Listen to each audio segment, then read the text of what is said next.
Barnsdall Schools cutting to 4 days a week. The former Gore superintendent accepts $1 monthly salary.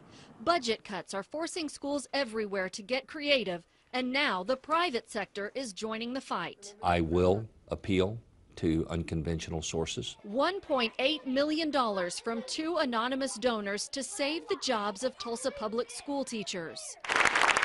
And the biggest cash gift in Jenks school history, $1.1 million from 11 families to lower the teacher-to-student ratio.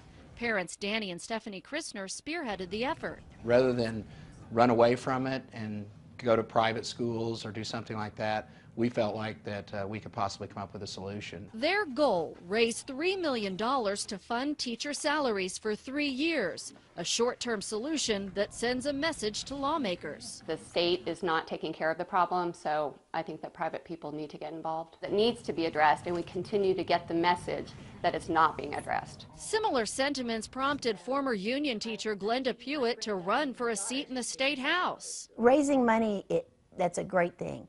Telling lawmakers to do their jobs, I think that's what they need to be doing. Bottom line, the state needs to step up and fund public education the way it needs to be funded. Tulsa Classroom Teacher Association President Lynn Stockley applauds parent and private donations, but wishes it could be reserved for extras. For her, the idea of funding for basics raises concerns. I'm very afraid that legislators or somebody will sit back and say, see, if we can't give them the resources they need, that's what they need to do. They just need to go out there and pound the pavement. But when we took the matter to the woman at the heart of it all, State Superintendent Janet Barisi, pounding the pavement is not out of the question to her, for parents or teachers. I continue to be pleasantly surprised at the wide array of grant opportunities that are available. I think those are possible, and that is one way we can make up that gap. That's great. I don't have any problem in teachers trying to get grants, but there are only so many grants. You're all looking for towards the same sources for those money. As for parents raising money, Barisi says she will not fault them for it. She encourages it. And while she intends to ask for more state funding, she does not believe that's the long-term solution. Not just asking the legislature to throw money at the issue. That's not right. That's not going to solve our problems.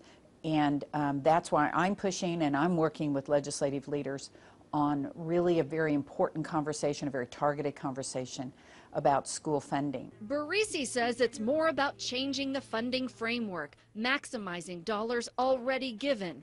On the issue of equity and whether it creates a district of haves and have-nots. Maybe families that don't have the wherewithal to raise that level of money.